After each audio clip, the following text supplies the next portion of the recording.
On the eastern shore of Lake Michigan, the wind never really rests. It rolls off the water and climbs the sand dunes at Silver Beach, bending the grass, humming through the emptiness. It is the kind of wind that carries kites, and some say dreams of flight. This is a story the town of St. Joseph, Michigan, has never quite let go of. His name was Augustus Moore Herring. Born in 1867, he was a restless man of engines and drawings, a tinkerer more comfortable with grease and gears than with fame. He had worked on boats, on motors, on anything that promised to move. But by the 1890s, his eyes had drifted upward toward a problem that had defeated inventors for centuries. Herring was not a lonely dreamer working in the dark. He had studied under the great glider pioneer Octave Chanute, riding the wind on fragile biplane gliders along the Indiana dunes. He learned how a wing could hold the air, and he began to imagine something more ambitious, a wing that did not merely glide, but flew under its own power. The trouble was weight. Every engine heavy enough to be useful was too heavy to leave the ground. Steam was out of the question. So Herring turned to a clever, delicate solution, a compressed air motor, light and simple, storing its energy the way a coiled spring stores tension, ready to release it in one brief, furious burst. In October 1898, he brought his machine to the sand dunes near Silver Beach. It was a strange contraption, a glider fitted with the little air engine, twin propellers turning against the lake breeze. There was no runway, no crowd of reporters, just sand, wind, and a handful of witnesses who would spend the rest of their lives insisting on what they saw. The story, as St. Joseph tells it, goes like this.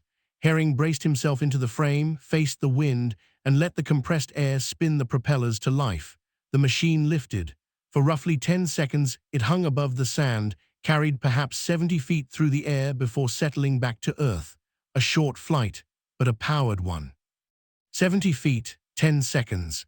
It sounds almost too modest to matter.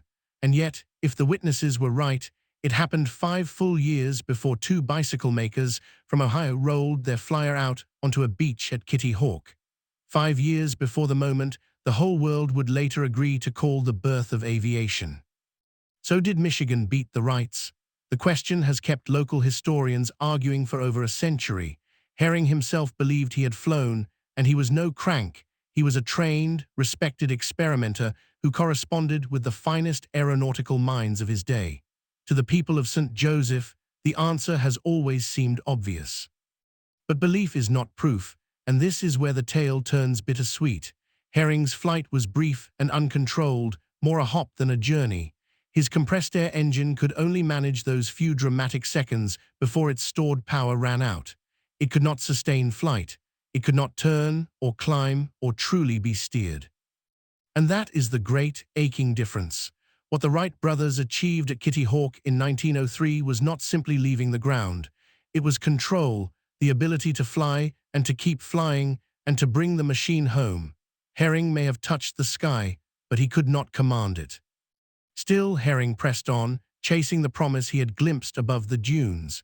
He built more machines, filed patents, and even partnered briefly with Glenn Curtiss in the tumultuous early business of American aviation. But the deals soured, the lawsuits mounted, and the money slipped away. The dreamer became a man weighed down by disputes. Then came the fire. His workshop and its contents, his designs, his notes, the physical evidence of his years of experiments were consumed by flames. Whatever proof might have settled the argument for good was reduced to ash. The one machine that could have spoken for him was gone. Augustus Herring died in 1926, worn down by the fight and largely forgotten by the world he had tried to lift into the air. The history books moved on. Kitty Hawk became legend, and the windy dunes of Silver Beach kept their secret, as they had always done, in silence. Today, if you stand on those dunes and let the Lake Michigan wind push against you, it is easy to picture it. A fragile frame trembling, propellers spinning, sand streaming, and for 10 impossible seconds, a man lifted free of the earth. Whether it was truly first, we may never know.